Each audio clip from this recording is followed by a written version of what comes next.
మన విలేజ్లో ఈరోజు ఈ కళాబృందాన్ని పంపించి దాని గురించి అవగాహన చేయాలనే ఉద్దేశంతో ఇక్కడికి రావడం జరిగింది.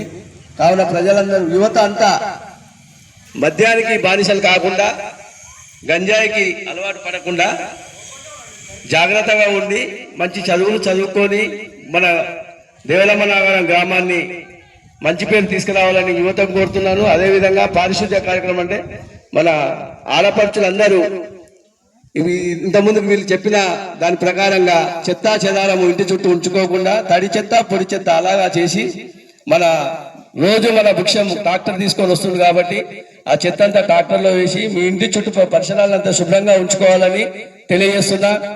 ఎక్కడైనా నీరు వృధా నీరు కూడా పోకుండా రోడ్ల మీదకి విడిచిపెట్టొద్దని కూడా వాళ్ళకు మనవి చేస్తున్నా. కాబట్టి ప్రజలందరూ ఈ యొక్క సదస్సుని విజయవంతం చేసిరు, దాన్ని కూడా కృతజ్ఞతలు తెలియజేస్తున్నా. ముఖ్యంగా తెలియజేసినది ఏంటంటే యువతకు ఏంటంటే గంజాయికి అలవాటు పడి చెడు మార్గంలో నడుస్తుంది కాబట్టి వాళ్ళు మంచి మార్గంలో నడిచి నాగారాన్ని మంచి పేరు తీసుకురావాలని కోరుచున్నా. యువత అంతా కాలేజీలకు వెళ్తున్నారు, అది కాలేజీకి పోతున్నా తెలుస్తలేదు, ఏం తెలుస్తలేదు.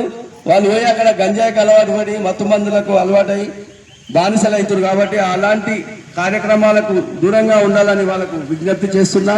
వాళ్ళ తల్లిదండ్రులు కూడా మా అబ్బాయి మీ పిల్లలు కాలేజీకి పోయేదే చూస్తున్నారు, రోజు సంచి చేసుకొని కాలేజీకి పోతున్నారు, కానీ మరి కాలేజీలో ఏం చేస్తున్నారు ఏందనేది కాలేజీ నుంచి వచ్చిన అబ్బాయిలను కానీ అమ్మాయిలను కానీ ఎవరు ఎంక్వైరీ చేయడం లేదు. కావున కాలేజీకి వెళ్ళి వచ్చిన తర్వాత మన పిల్లలు ఏం చేస్తున్నారు అనేది జాగ్రత్తగా చూసి పరిశీలించి వాళ్ళని మంచి మార్గంలో నడిపించాలని మీ తల్లిదండ్రులను కోరుచున్నా.